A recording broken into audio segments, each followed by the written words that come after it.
Reminder lang po, please keep your questions concise. And of course, let's keep it light and respectful. Now, anybody with a first question po?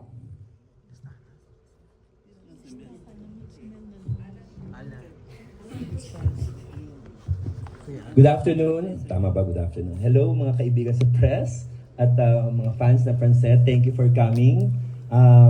Ininibitahan po namin kayo, of course, She Who Must Not Be Named, April 29 in cinemas nationwide, brought to you by Solar Studios Incorporated. Bago po tayo tumungo sa Q&A sa ating mga kaibigan sa press, gusto ko munang tanungin, mauna lang ako, no? Sir Lawrence, bilang ikaw ang writer, ano ba ang kwento ng pelikula? Para may idea po tayong lahat. Okay, itong kwento ng She Who Must Not Be Named ay tungkol sa first ma-introduce sa atin si James Richard Montefalco na hindi naman siya playboy, mapagmahal lang siya sa girls. Madami lang siya magmahal ng girls, gano'n. Hindi, ganun siya magpakita ng love. So, madami na in love sa kanya. Pero ang problema niya ay hindi siya magaling mag-alala ng names. Yan. So, because of that, marami siyang nasasaktan. And then, when he finally said na gusto ko na magbago, gusto ko nang magpakatino, came this mysterious girl na maganda pero hindi niya maintindihan kung bakit gano'n yung pakikitungo sa kanya. So very mysterious at sabi nung girl, I'll make you fall in love with me. So, yun, parang ganun siya. Tapos pero ang rule ni girl ay you must never know my name. Kung bakit, yun yung kailangan yung abangan.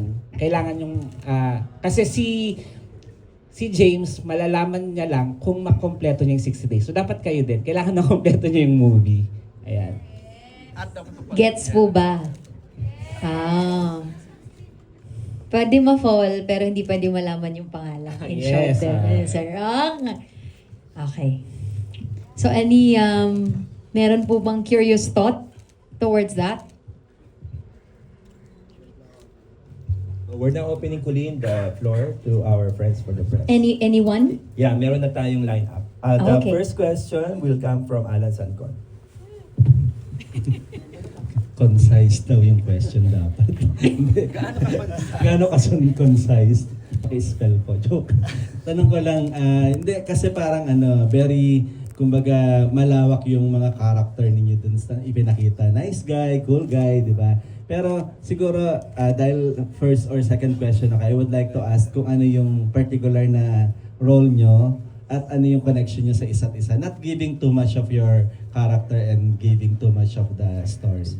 Siguro starting with Lady Martin, na magkasama yung pangalan nila ni Kitch Minamoto. Ex po ako ni Seth sa movie. Shocking. Ayun po, isa ako sa ex niya. Yun lang po. Ganda nun ah. Hi, I'm the ex. Meet the ex pala, no? Ako po dito si Robin Montefalco, stepbrother po ni half-brother ni Seth Fidelin. And, ano pa? Ni James. At ayun, anak sa labas. And ayun, doon nyo na lang malalaman yung buong kwento. Yun na lang yung G's nun. Siyempre, hindi si Renz magsasabi ng character, writer siya. Sir Bobby? Yeah, I'm playing the father of Seth here, so may issues kasi sa family dynamics ng pamilya ni Montefalco dito sa story na to. So, you'll find out when you watch the movie. Abangan. Caleb. Caleb muna. Ako naman po dito si Paul Reynante. Tapos ako dito yung isa sa kaibigan ni James. Tapos alam niyo yung typical na mga kaibigan na sa grupo meron yung masiyahin, yung makulit, yung mapagpiro, yung tipong nanguurak pang mga barkada. Yun yung gawain ko doon. Ikaw yung konsentidor? Yes! Ay, Actually, Diyos ko, ako Lord. yun. Raven? Ako po, ang pangalan ko dito is Mark. And sa kwadro kami, 4 kaming friends na boys. Typical na may minsan mahangin, gano'n. Pero may, yun, cool dude yung pangalan. good yung description niya. Yeah. Yung character po ako. Ellie? Ako po dito si Jana Montefalco. Younger sister po ako dito ni Seth and ni Cage. Ako po yung kapatid na chismosa and makulit. Seth.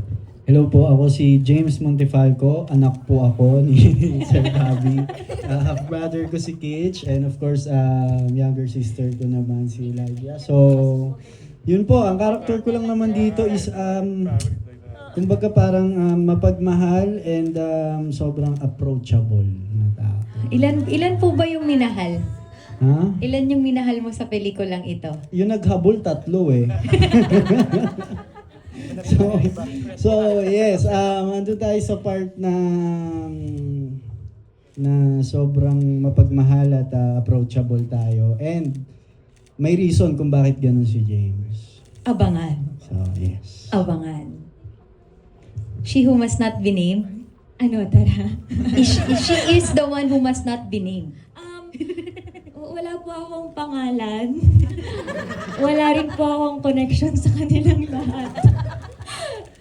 Totoo po, hindi po nagbibiro. Totoo po, wala po akong pangalan. Wala rin po akong connection kahit kanino po sa kanila. I would say, isa na lang akong intruder sa buhay ni James Montefalco. Yun po. Ang ganda naman ng intruder. Salamat po. Okay. The second- So Sir Alan, you have a follow-up question po? Yung second question ko to Francine and Seth. Marami na rin kayo nagawa ng projects, di ba? Especially yung previous movie ninyo. How do you compare yung role nyo dito? Sabi nyo, this is your first rom-com, di ba? How do you compare yung character nyo rito? And paano kayo nakarelate? Siguro naman di ka totoong playboy in real life, di ba? Hindi. Mukha. Yeah, pero paano mo i-compare yung character mo dito sa character mo sa movie? This is our first rom-com and magaan. Kasi nga po sabi ko kanina, medyo nandun tayo sa drama, heavy drama. Nandun tayo sa horror side, thriller side.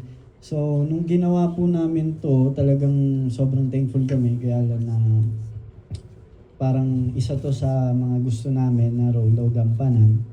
And kung yung characters namin, anong pagkakahalin tulad sa totoong kami, siguro ako, for me, Seth and James, sobrang malayo na in terms of family din.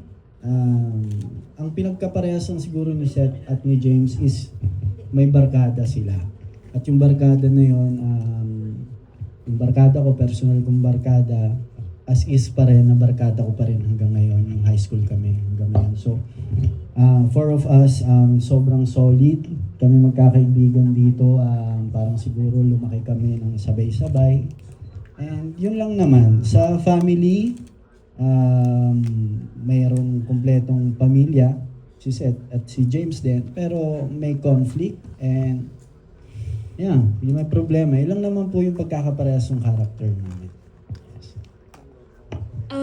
Yung sa akin po, pero pwede naman po girl na lang po muna, no? Pang-describe lang. Kasi girl lang din po yung pangalan ko sa script. So, sa lahat po nung scenes namin, so may James, tas line niya, tas girl, ako lang po yun. Si girl, paano po ba? I would say siguro malapit si Francine at si girl with each other in terms of yung pagiging makulit and yung pagka-moody din niya. So, mas ganun po. Iniiklian ko po yung mga sagot ko kasi pag nagsalita ako, baka masira ko yung momentum. So, mas ganun po. Pero si girl kasi dito, independent din po siya.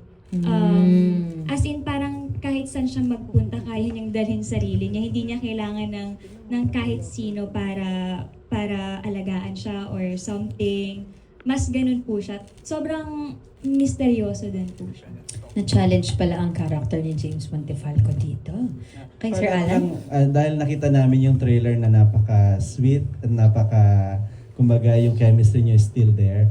Is there any naaabangan na mga intimate or kissing scene? May ganun bang aabangan dito yung mga fans ninyo? Tulad ng ginawa nyo late joke. Nag-trending lately, di ba? May ganun bang pasabog? Parang ganyan. AI o AI? Intimate, paano ba? The story kasi is, siguro sasagutin ko na muna Sir Alan secret. Surprise! Surprise. Pero I think makakakita sila ng ganun sa amin aside. Pero hindi ko lang kaklaruhin kung saang part. Pero malapit na rin nilang makita and siguro it's time na iparamdam o iparanas namin lalo na sa mga nagmamahal sa amin at nakasuporta sa amin throughout our careers. Tingin ko deserve nilang makita yung clingy side ng Francet. Pagdating sa scene, okay? Sa scene. Basta may something sa scene. So, Baka may sasabihin si Francine. Meron ba? Oo. Wala. Siya na yung sumagot. Okay, thank you. Thank you so much, Sir Alan Sancon. Next question.